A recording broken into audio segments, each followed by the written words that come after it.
నమస్తే, నేను Priya. Welcome to my TV news. ముందుగా వార్తల్లోని ముఖ్య అంశాలు. శ్రీనగర్లో చారిత్రక చినాబ్ వంతెనను ప్రారంభించిన ప్రధాని మోడీ. ఎన్ని కుట్రలు చేసినా కాశ్మీర్ అభివృద్ధి ఆగదని స్పష్టం. పెహల్గాం దాడి, ఆపరేషన్ సింధూర్ను ప్రస్తావించిన ప్రధాని.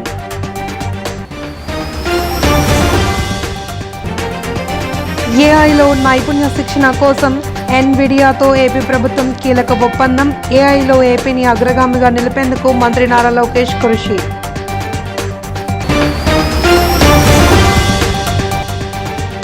ఏడాది పాలనలోనే ప్రభుత్వంపై తీవ్ర వ్యతిరేకత వ్యక్తమైందన్న ఎర్రగొండంపాలెం వైసీపీ ఎమ్మెల్యే తాటిపర్తి చంద్రశేఖర్. ప్రభుత్వాన్ని ప్రశ్నిస్తే చాలు వైఎస్ఆర్సీపీ నాయకుల మీద అక్రమ కేసులు పెడుతున్నారని ఆరోపణ. జమ్మూ కాశ్మీర్ అభివృద్ధి ప్రస్థానంలో చినాబ్ నదిపై నిర్మించిన ప్రపంచంలోనే అత్యంత ఎత్తైన రైల్వే వంతెన ఓ కీలక మైలురాయి అని ప్రధానమంత్రి నరేంద్ర మోడీ అభివర్ణించారు. ఎన్ని అడ్డంకులు సృష్టించినా, కుట్రలు పన్నినా కాశ్మీర్లో ప్రగతిని ఎవరూ నిలువరించలేరని ఆయన స్పష్టం చేశారు. పెహల్గాం ఉగ్రదాడి అనంతరం తొలిసారిగా కాశ్మీర్ లోయలో పర్యటించిన ప్రధాని ఈ ప్రతిష్టాత్మక వంతెనను జాతికి అంకితం చేశారు. ఈ సందర్భంగా ఏర్పాటు చేసిన కార్యక్రమంలో మాట్లాడుతూ పెహల్గాం దాడి ఘటనను ఉగ్రవాదులకు బుద్ధి చెప్పిన ఆపరేషన్ సింధూర్ను ఆయన గుర్తు చేశారు. దేశంలోనే ఏఐ ఆధారిత పరిశోధన, నవీన ఆవిష్కరణలు, నైపుణ్య అభివృద్ధిలో రాష్ట్రాన్ని అగ్రగామిగా తీర్చిదిద్దాలి అనే లక్ష్యంతో ఆర్టిఫిషియల్ ఇంటెలిజెన్స్ యూనివర్సిటీ ఏర్పాటుకు కూటమి ప్రభుత్వం కీలక అడుగులు వేస్తోంది. ఇందులో భాగంగా ఏఐలో యువతకు నైపుణ్య శిక్షణ సహా ఏఐ యూనివర్సిటీ ఏర్పాటుకు సహకరించేలా ప్రపంచ ప్రఖ్యాత ఆర్టిఫిషియల్ ఇంటెలిజెన్స్ కంప్యూటింగ్ సంస్థ ఎన్విడియాతో రాష్ట్ర ప్రభుత్వం కీలక ఒప్పందం కుదుర్చుకుంది. ఈ మేరకు విద్యా, ఐటీ శాఖల మంత్రి నారా లోకేష్ సమక్షంలో ఉన్నత విద్యా అధికారులు, ఎన్విడియా ప్రతినిధులు అవగాహన ఒప్పందం చేసుకున్నారు. ఈ ఒప్పందం ద్వారా 10,000 మంది విద్యార్థులకు ఏఐలో నైపుణ్య శిక్షణ అందించనున్నారు. దీంతో పాటు 500 ఏఐ ఆధారిత స్టార్టప్ల అభివృద్ధికి మద్దతు ఇవ్వనున్నారు. గతేడాది అక్టోబర్లో విద్యా, ఐటీ శాఖల మంత్రి Nara Lokesh Nvidia C E O Jensen హువాంగ్తో ముంబైలో సమావేశమయ్యారు. అమరావతిలో ఏర్పాటు చేయబోయే ఏఐ యూనివర్సిటీకి సహకరించవలసిందిగా కోరారు. ఇందుకు హువాంగ్ సానుకూలంగా స్పందించారు. ఈ నేపథ్యంలో ఎన్విడియాతో ప్రభుత్వం కీలక ఒప్పందం కుదుర్చుకుంది.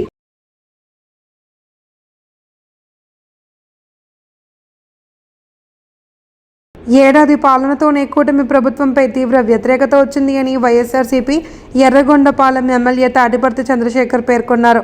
ప్రభుత్వాన్ని అన్ని వర్గాల ప్రజలు చీకొట్టారని తెలిపారు. తాడేపల్లిలోని పార్టీ కేంద్ర కార్యాలయంలో ఎమ్మెల్యే తాటిపర్తి చంద్రశేఖర్ మీడియాతో మాట్లాడారు. వెన్నుపోటు దినం సూపర్ హిట్ అయిందన్నారు. మోసపు హామీలతో అధికారంలోకి వచ్చిన కూటమి పార్టీల నాయకులు ఏడాది కాలంగా ప్రజలను వంచిస్తున్నారని, అందుకే చంద్రబాబు పాలన మోసాలను నిరసిస్తూ వైఎస్ఆర్సీపీ నిర్వహించిన వెన్నుపోటు దినం కార్యక్రమంలో ప్రజలు భారీగా పాల్గొన్నారని చెప్పారు. కడపలో నిర్వహించిన మహానాడు కార్యక్రమాన్ని కూడా ప్రజలు తిరస్కరించారని పేర్కొన్నారు.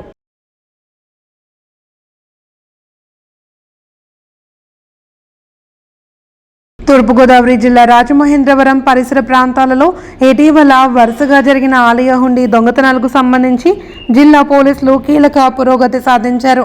ఈ కేసులను ప్రతిష్టాత్మకంగా తీసుకున్న జిల్లా ఎస్పీ డి నరసింహకిషోర్ ఆదేశాల మేరకు దొంగతనాలకు పాల్పడిన పారేపల్లి బాబీ అనే యువకుడిని అరెస్ట్ చేసి అతని వద్ద నుండి 95,030 రూపాయల నగదుతో పాటు దొంగతనాలకు ఉపయోగించిన ఆటో, ఎలక్ట్రికల్ కట్టర్ మరియు సెల్ ఫోన్ను స్వాధీనం చేసుకున్నట్లు central zone D S P K Ramesh Babu మీడియాకు వెల్లడించారు. ఈ దొంగతనాల పరంపరను ఛేదించేందుకు అడిషనల్ ఎస్పీ క్రైమ్ అర్జున్ సూచనల మేరకు central zone D S P K Ramesh Babu పర్యవేక్షణలో 3 town police station Rajamahendravaram C I V Apparao ఆధ్వర్యంలో ప్రత్యేక బృందాన్ని ఏర్పాటు చేశారు. ఈ బృందంలో S I V Appalaraju, head constable T Lovakumar, P C Vijay Kumar, P Mahesh Kumar, K Pavan, Srinivas తదితరులు పాల్గొన్నారు. వరుసగా జరుగుతున్న హుండీ దొంగతనాలు అంటే టెంపుల్ అఫెన్స్లో ప్రతిష్టాత్మకంగా తీసుకున్న మా తూర్పుగోదావరి జిల్లా ఎస్పీ గారు అయినటువంటి శ్రీ డి నరసింహకిషోర్ ఐపీఎస్ గారు, మరియు ఆ రాజ్యంలో క్రైమ్ అడిషనల్ ఎస్పీ అర్జున్ గారు, మరియు మా సంవత్సరంలో ఎస్సీ అప్పారావు గారు, ఎస్ఐ అప్పలరాజు గారు, వారి సిబ్బంది లోవకుమారు, విజయ్ కుమారు, మహేష్ కుమారు మరియు పవన్ కుమారు ఒక బృందంగా, ప్రత్యేక బృందంగా ఏర్పడి ఎట్లయినా సరే ఈ టెంపుల్ అఫెన్సెస్ని అరికట్టాలి, నేరస్తుని పట్టుకోవాలని ఒక బృందంగా ఏర్పడి మొత్తం దాదాపు మన జిల్లాలో కోరుకొండ మండలం గాడాలు ఒకటి, తర్వాత మల్లైపేట, ఆర్యాపురం, అంబాల్ చెరువు, ఈ 5 ప్రాంతాల్లో కూడా టెంపుల్స్ అఫెన్స్ చేసి తిరుగుతున్న పరారీలో ఉన్న వ్యక్తిని ఈరోజు రాజమహేంద్రవరం లింగంపేట రోడ్లో వెహికల్ చెకింగ్ చేస్తున్న సమయంలో మా సిబ్బందికి ఇటు దొరకడం జరిగింది. అందులో ఇతను అఫెన్స్కి వెళ్ళేటప్పుడు ఆటో తీసుకెళ్తాడు. ఆటోలోనే ఉండి పగలగొట్టి ఉండి ఆటో వేసుకుని ఉండిలో డబ్బులను తీసుకొని ఆ ఉండిని గోదావరిలో పడేస్తాడు. ఈ విధంగా పడేసి ఇప్పటి వరకు మొత్తం 5 కేసులు 5 దొంగతనాలు పాల్పడ్డాడు. మొత్తం 5 టెంపుల్స్లో కలిసి 1,05,000 రూపాయలకు గాను ఈరోజు 95,030 రూపాయలు నగదు అతని నుండి స్వాధీనం చేసుకుని అతను ఏదైతే నేరానికి ఉపయోగిస్తాడో ఆటోని అదే విధంగా అఫెన్స్కి ఉపయోగించే ఎలక్ట్రికల్ కట్టరు మరియు ఒక సెల్ ఫోన్ని అతని దగ్గర స్వాధీనం చేసుకోవడం జరిగింది.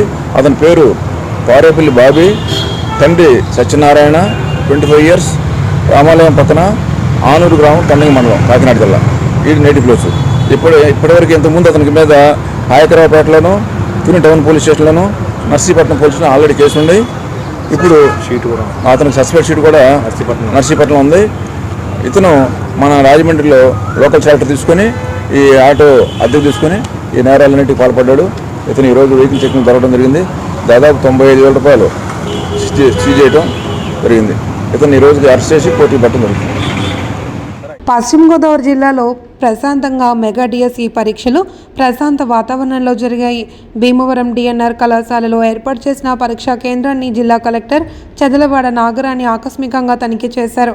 జిల్లాలో ఏర్పాటు చేసిన 5 పరీక్షా కేంద్రాల ద్వారా పరీక్షలకు 16,634 మంది అభ్యర్థులు హాజరవుతున్నారు. జూన్ 6 నుండి జూన్ 30 వరకు 23 రోజుల పాటు నిర్వహించనున్న డిఎస్ఈ పరీక్షలకు అధికార యంత్రాంగం అన్ని పకడ్బందీగా ఏర్పాట్లు పూర్తి చేసింది. పరీక్షా కేంద్రాల వద్ద పోలీస్ బందోబస్తు ఏర్పాటుతో పాటు 144 సెక్షన్ అమలు చేశారు. డిఎస్సి ఎగ్జామినేషన్స్ పశ్చిమ గోదావరి జిల్లాలో 5 సెంటర్స్లో నడుస్తున్నాయండి. ఈరోజు ఎగ్జాము మొదటగా డిఎన్ఆర్ కాలేజ్, ఇంజనీరింగ్ కాలేజ్లో స్టార్ట్ అయింది. అక్కడికి ఇన్స్పెక్షన్ రావడం జరిగింది. ఇక్కడ పిల్లలందరూ కూడా అటెండెన్స్ అంతా కూడా బాగుంది. ఈ 5 సెంటర్స్లో కూడా ఎగ్జామ్స్ అన్నీ కూడా సక్రమంగా జరగడానికి కావాల్సిన ఏర్పాట్లు అన్నీ కూడా చేయడం జరిగింది. స్క్వాడ్స్ని ఏర్పాటు చేశాము. అట్లాగే ఇన్విజిలేటర్స్ అన్ని ఏర్పాట్లు చేసాము. పిల్లలకి స్టూడెంట్స్ ఎగ్జామ్ రాసడానికి వచ్చే స్టూడెంట్స్కి కావాల్సిన ఏర్పాట్లు, డ్రింకింగ్ వాటర్ అన్ని ఏర్పాట్లు కూడా చేయడం జరిగింది. అంతా కూడా సక్రమంగా సక్సెస్ఫుల్గా జరగడానికి 6వ తారీఖు నుంచి 30వ తారీఖు వరకు జరగబోయే ఈ డిఎస్సి ఎగ్జామ్స్ అంతా కూడా సక్సెస్ఫుల్గా రన్ చేయడానికి కావాల్సిన ఏర్పాట్లన్నీ కూడా ఇక్కడ పశ్చిమ గోదావరి జిల్లాలో సక్సెస్ఫుల్గా. తెనాలి ప్రాంతంలో పోలీసులు ప్రజలపై అమానుషంగా దాడి చేయడం బాధాకరమని రాష్ట్ర తెలుగు శక్తి అధ్యక్షుడు బివి రామ్ అన్నారు. విశాఖ జిల్లా పెందుర్తిలో రామ్ మీడియాతో మాట్లాడుతూ పోలీసులు చట్ట ప్రకారం నడుచుకోకుండా ప్రజలను నడి రోడ్డుపై కొట్టే దుస్థితికి చేరుకోవడం ప్రజాస్వామ్య వ్యవస్థలో ఇది మంచి పరిణామం కాదన్నారు. ప్రజలపై భౌతిక దాడులకు దిగిన పోలీసులపై కేసు నమోదు చేసి చర్యలు తీసుకోవాలి అని రామ్ ప్రభుత్వాన్ని డిమాండ్ చేశారు. ఇంత బేబస్సం చిత్తకపోయారో, ఎందుకంటే వాళ్ళకి కుటుంబం ఉంటుంది, ఆడపిల్లలు ఉంటారు. మరి ఈరోజు వాళ్ళు చేస్తున్న నిర్వాహకం వల్ల మన ఇంటి ఆడపిల్లలకి తెలుసుమని దొరుకుతుందని చెప్పి ప్రశ్నిస్తాను. మరి హోమ్ మినిస్టర్ అనిత గారు స్పందిస్తూ ఏదో పోలీసులు చేయకపోతే చేయలేదంటారు, చేస్తే చేశారని చెప్పి అంటారు. మరి గతంలో ఇదే పోలీస్ డిపార్ట్మెంట్ మిమ్మల్ని కూడా పోలీస్ జీప్ ఎక్కించే సందర్భాలు ఉన్నాయి, ఇంట్లో నిమిష సంబంధాలు ఉన్నాయి. మరి నాడు కూడా మీకు జరిగింది. అంటే మీకు జరిగింది ఇప్పుడు జరుగుతుందంటే ప్రభుత్వాలు మారడా, ఏ పార్టీ అధికారం వచ్చినా సామాన్యులను ఇబ్బంది పెడతాం, ఈ చట్టాలు న్యాయ సామాన్యులకి వర్తిస్తాయి, మాకు కాదు అన్న అహంభావంతో ఇలా ప్రభుత్వం వ్యవహరిస్తున్నాయి. అంటే ఫ్రాంక్ చెప్పాలంటే వీళ్ళు రాజకీయ నాయకులు కాదు, ప్రజలు పీడిస్తున్నారు. అంటే ఈరోజు ప్రభుత్వానికి ఎటువంటి ఆత్మభావం లేకుండా ప్రజలు ఆత్మగౌరవం మడగడుతున్నారు. దీన్ని తెలుగు శక్తి దూరం ఖండిస్తున్నాం. ఎందుకంటే మాకు పార్టీలు ముఖ్యం కాదు, ప్రజలు ముఖ్యం. ప్రజలు ఓటేసి గెలిపిస్తే ఈ రోజు ప్రజలనే చిత్తకపరిచి స్టేట్ వెళ్ళిపోయిందంటే అంటే ఇక రాక్షస ప్రభుత్వం, ప్రజాప్రభుత్వం ప్రశ్నిస్తున్నాం. తప్పు చేస్తే అరెస్ట్ చేసి కోర్టు ప్రొడ్యూస్ చేసి జైలు పెట్టండి, మీరెవరు తీసుకుంటారు. ఇంకా మీ చేత పోయినప్పుడు న్యాయస్థానం మూసిపడకపోండి. ఇంకా న్యాయస్థానం అక్కర్లేదు, అంతే గారు పక్కన కూర్చుంటారు, పోలీసులు పక్కన కూర్చుంటారు, స్పాట్ కేసు తయారు చేస్తారు. అంటే న్యాయస్థానం కూడా అపాసపాటు కేసుకు వస్తున్నారు. మరి జగన్మోహన్ టైంలో ఇలాంటి అపాసపాటు చేయలేదు, న్యాయస్థానం చేయలేదు. మరి ఇవాళ న్యాయస్థానానికి గౌరవం లేకుండా ముఖ్యమంత్రి గారి ప్రభుత్వం ధైర్యం ఏంటంటే నిజంగా ప్రత్యేకించేసింది. ఇవాళ ఒకటే అడుగుతున్నాను పవన్ కళ్యాణ్ గారిని, ఇవాళ పవన్ కళ్యాణ్ ఎక్కడ పదకొండు ఉన్నారు, నూరు ఒకట్ల అంటే నేను నాకేం చెప్పారు, ఇవాళ ఏం జరుగుతుంది ప్రజలన్నీ చూస్తున్నారు. ఈ రోజు గోవధ నిషేధ చట్టాలను కఠినంగా అమలు చేయాలి అని పోలీసు ఉన్నతాధికారులను కాకినాడ జిల్లా విశ్వ హైందవ పరిషత్ అధ్యక్షులు వెంకటేశ్వరరావు కోరారు. కాకినాడ జిల్లా పిఠాపురంలో పశువుల సంత అడ్డాగా గోవులు అక్రమ తరలింపులు ఎక్కువయ్యాయని వాటిని అరికట్టాలి అని కోరుతూ విశ్వ హిందూ పరిషత్ నాయకులు సురేంద్ర దత్తు జిల్లా ఎస్పీకి, జిల్లా డిఆర్ఓకి వినతిపత్రం అందజేశారు. ఈ సందర్భంగా వెంకటేశ్వర మీడియాతో మాట్లాడారు. రేపు బక్రీద్ సందర్భంగా కాకినాడ జిల్లా వ్యాప్తంగా ఎక్కడ కూడా గోవధ జరగకూడదని, అలాగే గోవధ నిషేధ చట్టాలను కఠినంగా అమలు చేయాలని చెప్పి ఎస్పీ గారిని కోరడం జరిగింది. ప్రత్యేకంగా పిఠాపురంలో వందలాది గోవులను మరి గోవధశాలకు తరలిస్తూ వాటిని నిత్యం కూడా హింసిస్తూ చంపుతున్నారు. వాటి మీద కూడా చర్యలు తీసుకోవాలని కోరడం జరిగింది. ముఖ్యంగా పిఠాపురం పశువుల సంత, ప్రతి శనివారం జరిగే పశువుల సంత చట్టరీత్యా జరగాలని చెప్పి కాకినాడ కార్యాలయం, కలెక్టర్ కార్యాలయం, డిఆర్ఓ గారిని కూడా కలిసి ప్రత్యేక వినతి పత్రం అందించడం జరిగింది.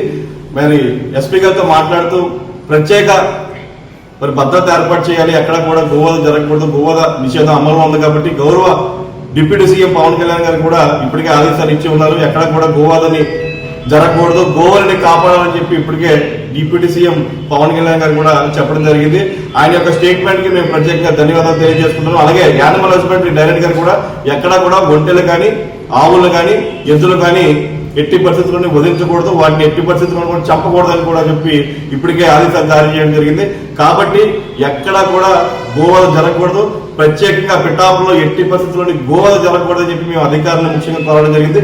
దీని మీద స్పందిస్తూ పూర్తిగా దీని మీద భద్రత ఏర్పాటు చేస్తామని ఎస్పీ గారు తెలియజేయడం జరిగింది. అలాగే కలెక్టర్ గారి కార్యాలయం నుంచి డిఆర్ఓ గారిని కూడా కోరుతూ ప్రతి శనివారం కూడా చట్టరీత్యా అధికారుల యొక్క సమక్షంలో సంత నిర్వహించాలని చెప్పి కూడా కోరడం జరిగింది.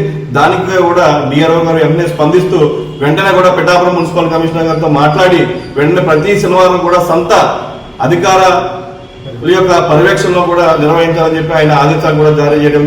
మేము గౌరవ ఎస్పీ గారికి, గౌరవ డిఆర్ఓ గారికి, అలాగే మా డిప్యూటీ సీఎం పవన్ కళ్యాణ్ గారికి ప్రత్యేకంగా ధన్యవాదాలు తెలియజేసుకుంటూ గో రక్షిత భారత్ మాతాకి జై జై హింద్. రాప్తాడు నియోజకవర్గం రామగిరి మండలం ఏడుగుర్రలపాడు గ్రామంలో దళిత బాలికపై నెలల తరబడి 14 మంది యువకులు అత్యాచారం చేయడం దుర్మార్గమని మాజీ మంత్రి వైఎస్ఆర్సీపీ సీనియర్ నాయకులు సాకే శైలజానాథ్ మండిపడ్డారు. అత్యాచార బాధిత కుటుంబానికి అండగా వైఎస్ఆర్సీపీ అండగా ఉంటుంది అని పేర్కొన్నారు. ఈ ఘటనలో ఫిర్యాదు చేయలేదని నిందితులను పోలీసులు వదిలేయడం బాధాకరమన్నారు. వైఎస్ఆర్సీపీ తరపున శనివారం పోలీసులకు ఫిర్యాదు చేస్తామని ఆయన తెలిపారు. ఈ మేరకు ఆయన మీడియాతో మాట్లాడారు. పారా స్పోర్ట్స్ క్రీడాకారులు ఉన్నత శిఖరాలకు ఎదగాలి అని ఆకాంక్షిస్తున్నానని నగర పోలీస్ కమిషనర్ శంకబ్రత బాగ్చి అన్నారు. ఏపీ పారా స్పోర్ట్స్ అసోసియేషన్ ఆధ్వర్యంలో పారా స్పోర్ట్స్ చైతన్య యాత్రను Visakha RK beach road Kalimata ఆలయం వద్ద జెండా ఊపి ప్రారంభించారు. ముందుగా పోస్టర్ ఆవిష్కరించిన సిపి యాత్రలో భాగంగా పారా స్పోర్ట్స్ ప్రతినిధులు క్రీడాకారులతో కలిసి పాదయాత్రగా వెళ్లారు. ఈ సందర్భంగా ఆయన మాట్లాడుతూ పారా స్పోర్ట్స్లో ప్రతిభ కనబరిచిన వారికి అభినందనలు తెలిపారు. భవిష్యత్తులో దివ్యాంగులకు తాను అండగా ఉంటారని హామీ ఇచ్చారు. ఏ సమస్యలైనా సరే తన పర్సనల్ నెంబర్కు ఫోన్ చేసి చెప్పవచ్చు అని సూచించారు. దివ్యాంగుల్లో ప్రతిభ కనబరిచిన వారికి ప్రశంసా పత్రాలు, బహుమతులు అందజేయడం ఆనందంగా ఉందన్నారు. పారా స్పోర్ట్స్ జిల్లా గౌరవ అధ్యక్షురాలు శీతల్ మదన్ మాట్లాడుతూ స్పోర్ట్స్ రంగంలో పారా క్రీడాకారులకు అవకాశాలు ఎన్నో ఉన్నాయని తెలిపారు. ఈ కార్యక్రమంలో Andhra university sports director N Vijayamohan, Muralikrishna, రాష్ట్ర కార్యదర్శి రామస్వామి, విజయనగరం గౌరవ అధ్యక్షుడు దయానంద, కోఆర్డినేటర్ శివగంగా పాల్గొన్నారు. నిర్వహించాలి, ఎందుకంటే para sports men, para sports women చాలా మంది ఊళ్ళో, గ్రామాల్లో, మారుమూల ప్రాంతంలో కూడా ఉన్నారండి. చాలా టాలెంట్ ఉంది, కానీ మనం గుర్తించాలి, ప్రోత్సహించాలి, అప్పుడు వాళ్ళు ముందుకు వస్తారండి. అప్పుడు పారా ఒలింపిక్స్లో మన స్కోప్ ఇంప్రూవ్ అవుతుంది, మనం ఎక్కువ మెడల్ సాధించగలుగుతాం. అందుకే మనం అందరం చేతులు కలిపి ఈ ఉద్యోగంలో పాల్గొనాలి. ఈ ప్రయత్నంలో మనం అందరం భాగస్వామ్యం కావాలి. మనం అందరం కలిసి ప్రయత్నం చేస్తే ఖచ్చితంగా రాబోయే పారా ఒలింపిక్స్లో వైజాగ్ నగరం నుండి చాలా మెడల్స్ వస్తాయని వాళ్ళు ఖచ్చితంగా విజయం సాధిస్తారని నాకు నమ్మకం ఉంది. మేము అందరికీ ఈ సందర్భంగా ఆల్ ద బెస్ట్ హృదయపూర్వక శుభాకాంక్షలు, అభినందనలు తెలియజేస్తున్నాం. అందరికీ నమస్కారం. నేను డాక్టర్ శీతల్, పారా స్పోర్ట్స్ అసోసియేషన్కి ఆనరరీ ప్రెసిడెంట్ని, విశాఖపట్నం డిస్ట్రిక్ట్కి. ఈరోజు మేము చైతన్య యాత్ర అని మొదలు పెడుతున్నాము.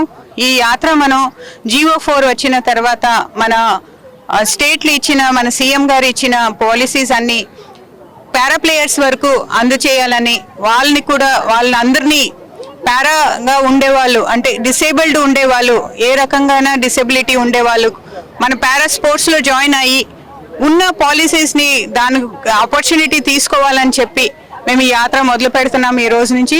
సో అందరికీ చెప్పేది ఏమంటే, స్పెషల్లీ ఏబుల్డ్ పిల్లలు ఉంటే పేరెంట్స్కి చెప్పేది ఏమంటే, మీరు పారా స్పోర్ట్స్లో జాయిన్ చేయించండి. వాళ్ళ ఎనర్జీ తగ్గినట్టుగా ఏ స్పోర్ట్స్లో వాళ్ళు కరెక్ట్గా ఉన్నారో అది మనం చూసి ట్రైనింగ్ ఇచ్చి వాళ్ళకి ముందుకు తీసుకుని వెళ్తామనేది హామీ ఇస్తున్నాము. Thank you. బాపట్ల జిల్లా కర్లపాలెం మండలం నల్లమోతువారిపాలెం గ్రామంలో P4 సర్వేపై జరిగిన గ్రామ సభలో ఆ సెగ్మెంట్ ఎంపీటీసీ సభ్యులు మరియు మాజీ సైనిక సంక్షేమ సంఘం రాష్ట్ర అధ్యక్షుడు తాండ్ర సాంబశివరావు పాల్గొని మాట్లాడుతూ పలు అంశాలపై తన అభిప్రాయాలను వ్యక్తపరిచి ప్రభుత్వానికి పలు సూచనలు చేశారు. పబ్లిక్ ప్రైవేట్ పీపుల్స్ పార్టిసిపేషన్ సర్వేలో భాగంగా పేదలను గుర్తించడం హర్షించదగిన విషయమని అన్నారు. అయితే గ్రామ స్థాయి నుండి రాష్ట్ర స్థాయి వరకు గుర్తించిన పేదలను ఆదుకునే బాధ్యత ప్రభుత్వమే తీసుకోవాలి తప్ప ఎవరినో దత్తత తీసుకోమని చెప్పడం సరైన పద్ధతి కాదు అని సూచించారు. P4 సర్వేలో గుర్తించిన పేదలను అధికారులు, ప్రజాప్రతినిధులు, ప్రజలు దత్తత తీసుకుని సహాయం చేస్తూ అభివృద్ధి పదంలో నడిపించాలి అని ప్రభుత్వ పెద్దలు పిలుపునివ్వడం బాధాకరమని ఆయన అభిప్రాయపడ్డారు. ఈ కార్యక్రమంలో సెక్రటరీ P. వెంకటేశ్వరరావు, యూనిట్ ఇన్ఛార్జి మాడా శ్రీనివాసరావు, టీడీపీ ఇన్ఛార్జి మునిపల్లి చిన్న తదితరులు పాల్గొన్నారు. ప్రైవేట్ పీపుల్స్ పార్టిసిపేషన్ అనేది ఇది మొదలుపెట్టే ముందే అంటే ఒక ప్రజాప్రతినిధిగా నేనైతే ప్రభుత్వానికి కొన్ని సూచనలు చేయాలనుకుంటున్నాను.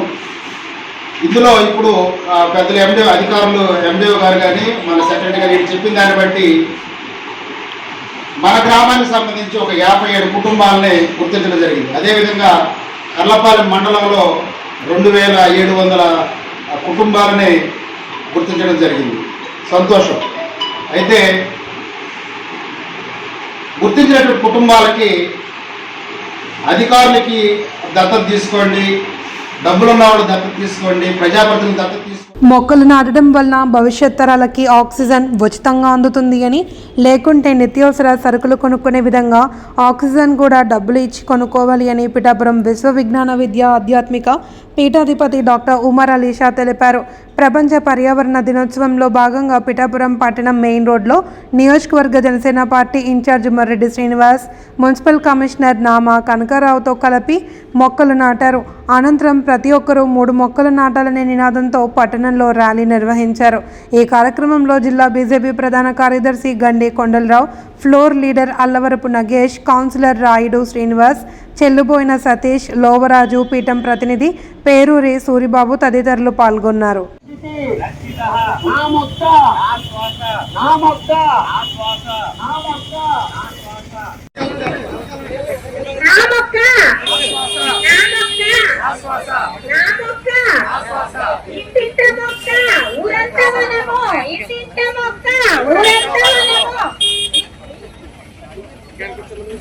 వృక్షో రక్షతి రక్షితః, వృక్షో రక్షతి రక్షితః, వృక్షో రక్షతి రక్షితః, వృక్షో రక్షతి రక్షితః, వృక్షో రక్షతి రక్షితః. నా మొక్క సారి ఉపయోగించి పడవేసే ప్లాస్టిక్ నియంత్రణలో భాగస్వామిని అవుతానని అవగాహన పెంచుతూ ఒక్కసారి ఉపయోగించి పడవేసే ప్లాస్టిక్ నియంత్రణలో భాగస్వామిని అవుతానని. అన్నమయ్య జిల్లా రాజంపేట మండలం బూటుకూరు గ్రామ దేవత శ్రీ అంకాలమ్మ తిరునాళ్లు అత్యంత వైభవంగా ప్రారంభమయ్యాయి.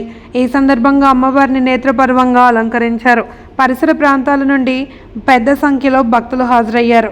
ఈ కార్యక్రమంలో భారతీయ జనతా పార్టీ పార్లమెంట్ అధ్యక్షుడు సాయి లోకేష్ పాల్గొనగా ఆయనకు జాతర నిర్వాహకులు డప్పు వాయిద్యాల మధ్య ఘన స్వాగతం పలికి సన్మానించారు. అనంతరం ఆయన అమ్మవారిని దర్శించుకుని మొక్కులు చెల్లించుకున్నారు. ఊటుకూరు నీటి సంఘం అధ్యక్షులు Nama Harinath, Rajampet BJP rural general secretary తోట వెంకటేశ్వర్లు తదితరులు పాల్గొన్నారు. కాగా శనివారం గ్రామోత్సవం నిర్వహించనున్నారు. కాగా ఆదివారం జాతర సందర్భంగా అమ్మవారికి పొంగలు సమర్పించనున్నారు. ఊర్లో ఎంతో భక్తి శ్రద్ధలతో ప్రతి సంవత్సరం శ్రీ శ్రీ శ్రీ అంకాలమ్మ దేవాలయానికి జాతర నిర్వహిస్తుంటారు. అందులో భాగంగా ఈరోజు ఈ యొక్క ఆలయాన్ని అమ్మవారికి దర్శనం చేసుకోవటం జరిగింది. ఎంతో పెద్ద ఎత్తున ఘనంగా ప్రతి సంవత్సరం గ్రామస్తులు అందరూ కూడా ఒక తాటిపైకి వచ్చి వారు అమ్మవారికి వారు పూజలు అర్పించుకొని ఈ ప్రాంతం, ఊరు, మన రాష్ట్రం సుభిక్షంగా ఉండాలనేసి అందరూ ప్రార్థిస్తున్నారు. నేను కూడా ఈరోజు ప్రథమ దినం ఈ యొక్క గ్రామానికి వచ్చి సందర్శించి అమ్మవారిని ప్రార్థన చేసుకోవటం జరిగింది. మన రాష్ట్రం బాగుండాలి, మన రాజంపేట బాగుండాలి, తద్వారా మన దేశం బాగుండాలనేసి ఇక్కడ ఉన్నవారు అందరూ కూడా ఆయు ఆరోగ్యాలతో ఇక్కడ పాడి, పశువులు, పంటలు అన్నీ సుభిక్షంగా ఉండాలనేసి మనస్ఫూర్తిగా వారిని వేడుకోవటం జరిగింది. ఖచ్చితంగా అమ్మ ఆశీస్సులు అందరికీ వార్తలోని ముఖ్యాంశాలు. శ్రీనగర్లో చారిత్రక చినాబ్ వంతెనను ప్రారంభించిన ప్రధాని మోడీ. ఎన్ని కుట్రలు చేసినా కాశ్మీర్ అభివృద్ధి ఆగదని స్పష్టం. పెహల్గాం దాడి, ఆపరేషన్ సింధూర్ను ప్రస్తావించిన ప్రధాని.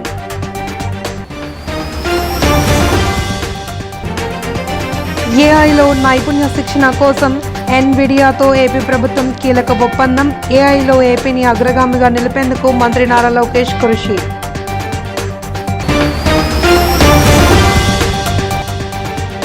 ఏడాది పాలనలోనే ప్రభుత్వంపై తీవ్ర వ్యతిరేకత వ్యక్తమైందన్న ఎర్రగొండంపాలెం వైసీపీ ఎమ్మెల్యే తాటిపర్తి చంద్రశేఖర్.